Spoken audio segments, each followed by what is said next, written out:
ಹಿರಿಯ ಕಾದಂಬರಿಕಾರ, ಚಿಂತಕ doctor SL. Bhyrappa ಅವರು ನಿಧನರಾಗಿದ್ದಾರೆ. ಕನ್ನಡ ಸಾಹಿತ್ಯ ಲೋಕಕ್ಕೆ ತುಂಬಾನೇ ದೊಡ್ಡ ನಷ್ಟ ಆಗಿದೆ. ಎಸ್.ಎಲ್. ಭೈರಪ್ಪ ಅವರು 94ನೇ ವರ್ಷದಲ್ಲಿ ಅನಾರೋಗ್ಯದಿಂದ ನಿಧನರಾಗಿದ್ದಾರೆ. Doctor SL. ಭೈರಪ್ಪ ಅವರು ವಯೋಸಹಜ ಅನಾರೋಗ್ಯದಿಂದ ಬಳಲುತ್ತಿದ್ದರು. ಬೆಂಗಳೂರಿನ ರಾಜಾಜಿನಗರದಲ್ಲಿರುವ ರಾಷ್ಟ್ರೋತ್ಥಾನ ಆಸ್ಪತ್ರೆಯಲ್ಲಿ ತಮ್ಮ ಕೊನೆಯುಸಿರನ್ನ ಎಳೆದಿದ್ದಾರೆ ಡಾಕ್ಟರ್ ಎಸ್.ಎಲ್. ಭೈರಪ್ಪ.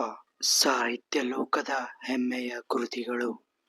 ಇವರು ರಚಿಸಿದ ವಂಶವೃಕ್ಷ, ಪರ್ವ, ಉತ್ತರಕಾಂಡ, ಧಾಟು, ಆವರಣ, ಗೃಹಭಂಗ, ಮಂದ್ರ ಮುಂತಾದ ಕೃತಿಗಳು ಕನ್ನಡ ಸಾಹಿತ್ಯದಲ್ಲಿ ವಿಶೇಷ ಸ್ಥಾನವನ್ನ ಪಡೆದಿವೆ.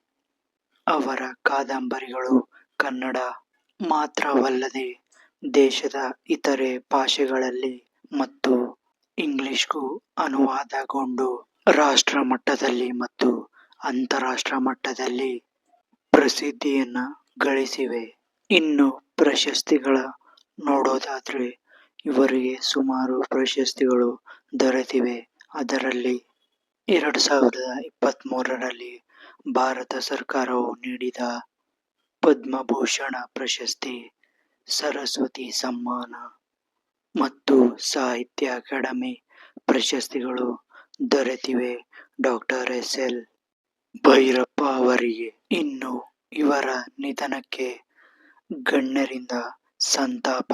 ಹೌದು, ಪ್ರಧಾನಿ ನರೇಂದ್ರ ಮೋದಿ, ಸಿಎಂ ಸಿದ್ದರಾಮಯ್ಯ ಹಾಗೂ ಡಿಸಿಎಂ ಡಿ.ಕೆ. ಶಿವಕುಮಾರ್ ಅವರು, ಹಲವು ರಾಜಕೀಯ ಮತ್ತು ಸಾಹಿತ್ಯ ಲೋಕದ ಗಣ್ಯರು ತೀವ್ರ ಸಂತಾಪವನ್ನ ಸೂಚಿಸಿದ್ದಾರೆ.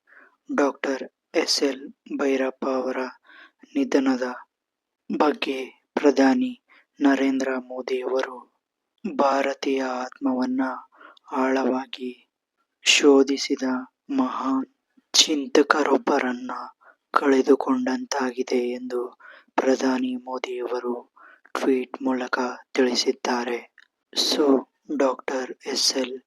ಭೈರಪ್ಪ ಅವರ ನಿಧನ ನಿಮಗೆ ಎಷ್ಟು ದುಃಖವನ್ನುಂಟು ಮಾಡಿದೆ ಎಂದು ಕಾಮೆಂಟ್ ಬಾಕ್ಸ್ ಅಲ್ಲಿ ಹಂಚಿಕೊಳ್ಳಿ. So, doctor SL. ಭೈರಪ್ಪ ಅವರ ಕೃತಿಗಳು ಎಷ್ಟು ಜನ ಓದಿದ್ದೀರಾ ಎಂದು ಸಹ ಹಂಚಿಕೊಳ್ಳಿ. ಸಿಗೋಣ ಮತ್ತೊಂದು ಸುದ್ದಿಯೊಂದಿಗೆ.